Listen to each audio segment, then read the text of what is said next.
Hello friends, সালাম আলাইকুম and welcome to another lesson. আজকে আমরা শিখতে যাচ্ছি হচ্ছে অ্যাডজেক্টিভ, রাইট? এটাকে আমরা অ্যাডজেক্টিভ বলবো না, অ্যাডজেক্টিভ বলবো, ওকে? এরকম আলাদা করে উচ্চারণ হবে না, অ্যাডজেক্টিভ হবে। এনিওয়েজ, সো এটা নিয়ে আসলে আমাদের স্টুডেন্টসদেরকে আমি দেখি অনেক প্রবলেম ফেস করতে, এবং তোমরাও কিন্তু অনেক প্রবলেম ফেস করে থাকো যে আসলে অ্যাডজেক্টিভ বলতে আমরা ছোটবেলা থেকে শিখে আসছি দোষ, গুণ, মানে বিশেষণ, রাইট? বাংলায় হচ্ছে বিশেষণ, দোষ, গুণ, অবস্থা, হ্যান ত্যান। তো যখন আমরা একটা কথা বলি তখন কথা বলার পর আবার চিন্তা করি এটা কি দোষ গুণ বোঝাচ্ছে, বা এটা কি অবস্থান বোঝাচ্ছে, বা কিছু আর হচ্ছে কি হচ্ছে না। আজকে আমি খুব সুন্দর সিম্পল একটা ওয়ে বলতে চাচ্ছি, যেটা আমি আমাদের আইএসএল স্টুডেন্টদেরকে যখন গ্রামারটা শিখাই, আমাদের ফার্স্টে যখন গ্রামারটা হয় তখন আমরা পার্সোনাল স্পিচ কভার করি, সেখানে খুব সুন্দরভাবে আমি তাদেরকে বুঝাই যে কোনো কিছু, সেটা অবশ্যই নাউন হতে হবে, নাম হতে হবে। নাউন মানে হচ্ছে নাম, রাইট? সো যে কোনো কিছু যদি আমরা সেটাকে জাজ করি, তো আমরা কিন্তু অনেক সময় জাজ করি, বলি না তুমি জাজমেন্টাল কেন? জাজ মানে আমি আরেকটু মানে ভিতরে আমরা যেটা জাস্ট আমি এমনভাবে তোমাদেরকে শেখানোর চেষ্টা করতেছি যাতে কিছু একটা বাংলায় ভাইব আসলে ইজিলি বুঝতে পারবো যেখানে কি একটা অ্যাডজেক্টিভ থ্রো করতে হবে নাকি হবে না। সো জাজ মানে হচ্ছে কমেন্ট পাস করা। আমি আর একটু সোজাভাবে মানে 80% ক্ষেত্রেই খেটে যাবে আর কি, 80% ক্ষেত্রেই এটা অ্যাপ্লাই করা যাবে। সো যে কোনো কমেন্ট পাস করি না, যেমন আমি ফর এক্সাম্পল দুসাইতে গেলাম, হ্যাঁ, বা আমি মারমেইড গেলাম, তো ওইটা একটা নাউন, মারমেইড, হ্যাঁ, এটা একটা নাম। সো আমি এখন এটাকে বলতেছি ভালো, এটা খারাপ, এটা অনেক ব্যয়বহুল, এটা অনেক সস্তা, এটা উঁচু, যাই বলতেছি আমি জাজ করতেছি, একটা কমেন্ট পাস করতেছি। সো যখনই কোনো একটা কমেন্ট পাস করতেছি আমি, তার মানে হচ্ছে আমি জাজ করতেছি, আর সেটা কিন্তু অ্যাডজেক্টিভ। যার মানে যে কোনো নাউনের দোষ গুণ অবস্থা এইভাবে করে আমরা চিন্তা না করে আমরা মাথায় রাখবো এবং এটা নাউন হতে হবে, এটা অন্য কিছু হলে হবে না, এটা নাউন হতে হবে। এটা কোনো কাজ, অ্যাকশন, ভার্ব হলে হবে না, বা ভার্বকে যেটা মডিফাই করে, ফর এক্সাম্পল লি টাইপের ওয়ার্ড বা অন্য ওয়ার্ডও যেটা ভার্বকে মডিফাই করে, অথবা অ্যাডজেক্টিভকে বা নাউনকে তো কখনো অ্যাডভার্ব মডিফাই করে না, অ্যাডভার্বকে ওটা মডিফাই করতে পারে। সো সেই ক্ষেত্রে কিন্তু বেসিক্যালি আমরা ওইটাকে যদি মডিফাই করতে যাই কোনো ওয়ার্ড, সেটা অ্যাডজেক্টিভ হবে না। অ্যাডজেক্টিভ শুধুমাত্র নাউনকেই মডিফাই করে। তো মডিফাই ওয়ার্ডটা আমরা বাদ দিই, দোষ গুণ অবস্থা সেগুলো বাদ দিই, মাথায় রাখি যে কোনো নাউন, যেমন আমার এখানে পিছনে লেখা আছে টোস্ট বক্স।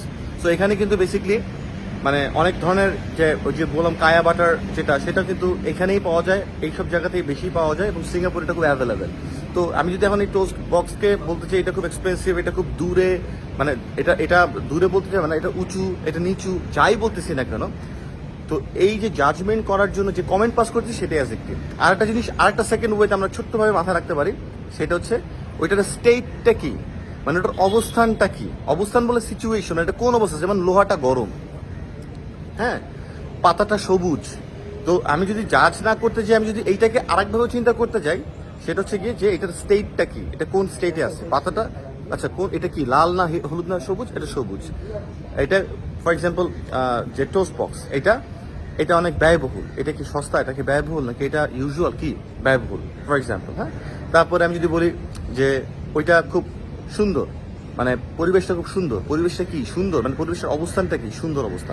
সো আমরা যদি জাজমেন্টাল জায়গাটাতে না আসতে পারি, সেই ক্ষেত্রে আমরা এই একটা যেটা আনতে পারি, সেটা হচ্ছে এটার অবস্থানটা কি, এটা কোন স্টেটে আছে। সো টু রিচেক, তো সাধারণত সেকেন্ডটা অতটা লাগে না, বাট বাংলায় আমরা কিন্তু, আমি আবার বলতেছি বারবার, এটা কেন বলতেছি, যে হঠাৎ করে বাংলায় কোনো কথা আসতেছে মাত্র ভিতরে, তো করে ইংলিশে কেমনে বলবো? ইংলিশ শুধু শিখে ইংলিশ বললে কিন্তু হবে না, মাথায় রাখতে হবে। ইংলিশ শিখলাম যে এখানে কি বলতে হয় না বলতে হয়, তারপর আমি বলে ফেললাম, সেভাবে কিন্তু ইংলিশ শেখা যাবে না। মাথায় একটা বাংলা চিন্তা আসে আমাদের, তারপর এটাকে সাথে সাথে ট্রান্সলেট করতে হয়।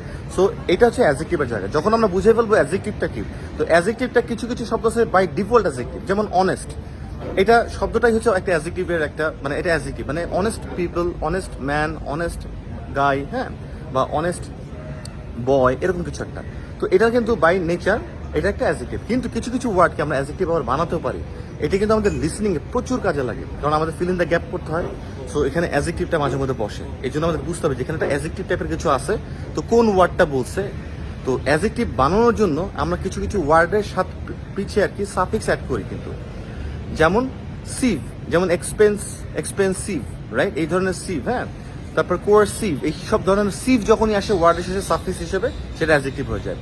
লেস, হ্যাঁ, মিনিংলেস, ফিলিংসলেস, এই যে লেস, এই লেসটা, কারণ এরপর আমরা একটা নাউন বসে, যেমন মিনিংলেস সেন্টেন্স হচ্ছে একটা নাউন, মিনিংলেস সেন্টেন্স কি টাইপের সেন্টেন্স, আমি সেন্টেন্সটাকে জাজ করতেছি কিন্তু মিনিংলেস, রাইট। আচ্ছা, তারপরে ফুল, এটা খুবই আমরা উচ্চারণ করি, ফুল মানে বলি আর কি, উচ্চারণ করি মানে বলি। ফুল, যেমন কালারফুল উপর একটা নাউন বসাও, হাউস, বাড়ি, colourful house, right, colourful theatre. আচ্ছা, তারপরে বিউটিফুল গার্ডেন একটা নাউন, বিউটিফুল গার্ডেন। সো শুধু বিউটিফুল বলে থামা যাবে না, তারপর একটা নাউন টাইপের কিছু আসতে হবে, মাথায় রাখতে হবে। সো গার্ডেনটাকে আমি যখনই জাজ করতেছি তখন আমি কি বলতেছি, এটাকে বিউটিফুল, ওই লোকটা অনেক ভালো, ওই লোকটা খারাপ, ওই লোকটা কথা বেশি বলে, এরকম করে আমরা অনেক জাজ করি না, ওই লোকটা এরকম বেশি চিন্তা করে, সে ডাবল থটস দেয়, এরকম যে কোনো কিছু জাজ করতেছে। সো এই ফুল, লেস, তারপরে এন্ড, তারপরে সিভ, এই ধরনের সাফিক্স, আরও সাফিক্স আছে, তোমরা একটু জাস্ট গুগল করো। যেমন আমাদের স্টুডেন্টদেরকে কিন্তু আমরা এই জিনিসটা গুগল করতে বলি আর কি বেসিক্যালি, বা এমন করে 10টা সাফিক্স এবং প্রতিটা 10টা ওয়ার্ড হোমওয়ার্ক থাকে, খুবই ইম্পর্টেন্ট। সো এই কয়েকটা তোমরা হোমওয়ার্ক মানে করো, নিজেরা করো, গুগল থেকে বের করতে পারো যে সাফিক্সগুলো কী কী, অ্যাডজেক্টিভের সাফিক্স কী। কারণ অ্যাডজেক্টিভটা যদি তুমি বুঝে যাও তাহলে কিন্তু তোমাদের আর কোনো প্রবলেমই হবে না। কারণ অ্যাডভার্ব আর অ্যাডজেক্টিভে আমরা অনেক প্রবলেম লাগাই। আর রাইটিং টাস্ক 2তে যদি তুমি প্রচুর পরিমাণে অ্যাডজেক্টিভ আনতে পারো, it means you are gonna be boss. Writing task 2তে অনেক ভালো মার্কস আসবে যদি তুমি অ্যাডজেক্টিভ প্রচুর আনতে পারো, অ্যাডজেক্টিভ আর অ্যাডভার্ব। সো আজকে আমরা অ্যাডজেক্টিভটা নিয়ে বুঝলাম, এরপরে আমি একটা অ্যাডভার্ব নিয়ে একটা লেসন দিব, ছোট্ট লেসন। সো অ্যাডজেক্টিভ আবারও বলতেছি, যে কোনো নাউন বা যে কোনো কিছুকে যদি আমরা এটাকে ওটা স্টেট বর্ণনা করছি, যেটা কোন অবস্থানে আছে, অথবা যেটা প্রাইমারিলি আমরা শিখছি সেটা হচ্ছে জাজ করতে যাই, যদি সেই জাজ করার জন্য যে ওয়ার্ডগুলো আমরা থ্রো করি সেটা বেসিক্যালি অ্যাডজেক্টিভ। সো অবশ্যই জানাবা কমেন্ট বক্সে লিখে যে লেসনটা কেমন লাগতেছে বা লেসনগুলো কেমন হচ্ছে। কোনো ফিডব্যাক থাকলে অবশ্যই বলবা যে আমরা শিখতে পারছি না, বুঝতেছি না বা এরকম কিছু। আর এরপরে আবারও একটা নতুন লেসন নিয়ে আসবো, শেয়ার করতে ভুলবা না, শেয়ার না করলে আরই আর কি। তো নেক্সট লেসন আবার দেখা হচ্ছে, ততদিন ভালো থাকো, আল্লাহ হাফেজ, সালাম আলাইকুম।